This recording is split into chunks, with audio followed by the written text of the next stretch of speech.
صحابہ کرام کو پریشانی لاحق ہوئی، خبر ملی کہ بہت کفار کی فوج جمع ہو گئی، آقا علیہ السلام کی بارگاہ میں آ گئے اور حضور کی بارگاہ میں عرض کیا استستغیثون ربکم فاستجاب لکم انی ممدکم بألف من الملائکۃ مردفین۔ جب پریشان ہوئے تو حضور کی بارگاہ میں آ گئے اور حضور نے اللہ کی بارگاہ میں ہاتھ اٹھا لیے، مدد ہوئی۔ مگر یاد رکھ لیں صحابہ کرام نے رجوع الی الرسول کیا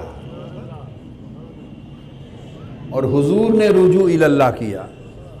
وہ پریشان ہو کے آقا کی بارگاہ میں آئے، آقا یا رسول اللہ اتنے بڑے لشکر اور اتنے بڑے سردار اور کافروں کے اتنے اور بھی افواج آ گئی ہیں۔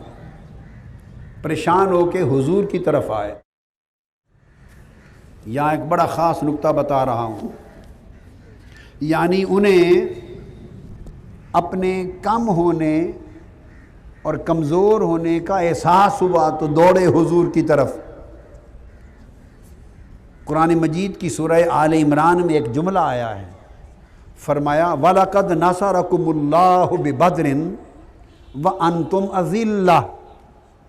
اولیاء اور عرفاء نے یہاں ایک نقطہ بیان کیا ہے، مفسرین عام علماء نے نہیں، اولیاء اور عرفاء نے، کہ بے شک اللہ نے جنگ بدر میں تمہاری مدد کی۔ کس حال میں؟ وَأَنْتُمْ أَذِلَّةٌ، کہ تم بہت کمزور تھے۔ تو اولیاء کہتے ہیں کہ انہیں جب اپنے کمزور ہونے کا احساس ہوا تو رجوع کیا تو اللہ نے مدد کی۔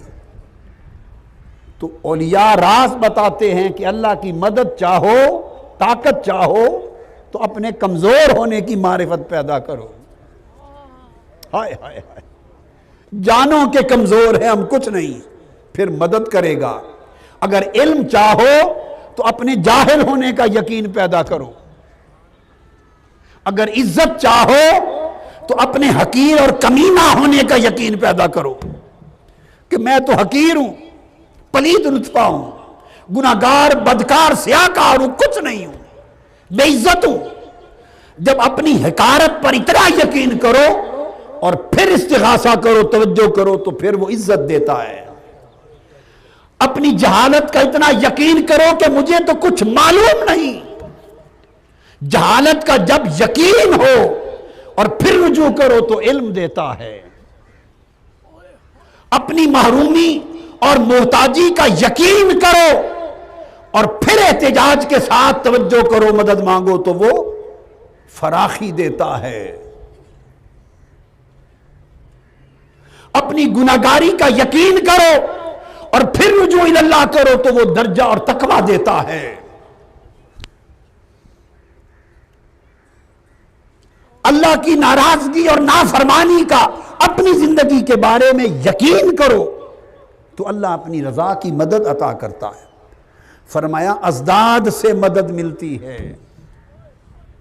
ہم جو مدد مانگتے ہیں اور مدد نہیں ملتی، اس کی وجہ یہ ہے کہ مدد مانگنے سے پہلے کی جو قلب میں اور ذہن میں کیفیت ہونی چاہیے وہ کیفیت ہماری نہیں ہوتی۔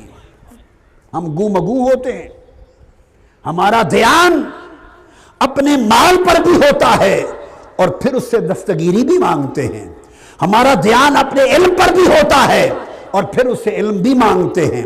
ہمارا دھیان اپنی عزت اور معززیت اور چودھراہٹ اور اس سوسائٹی میں مقام و منصب کے پر بھی ہوتا ہے، پھر اللہ سے عزت مانگتے ہیں۔ وہ فرماتا ہے نہیں، عزت والا میں ہوں، جس نے مجھ سے عزت لینی ہے وہ ذلیل ہو کے مانگے۔ میں کبریا ہوں، طاقت والا میں ہوں، جو میری طاقت چاہتا ہے وہ مجھ سے کمزور ہو کر مانگے۔ علم والا میں ہوں، جو مجھ سے علم چاہتا ہے وہ مجھ سے جاہل ہو کے مانگے۔ آپ میری بات کو سمجھے ہیں کہ نہیں؟ فرمایا نَصَرَكُمْ وَأَنْتُمْ أَذِلَّةٌ، اس نے مدد کی کس حال میں کہ انتم اذلہ، تمہیں بھی یہ یقین ہو گیا ہوا تھا، تم اس کیفیت میں تھے کہ اب تم کچھ نہیں کر سکتے، تم مارے گئے۔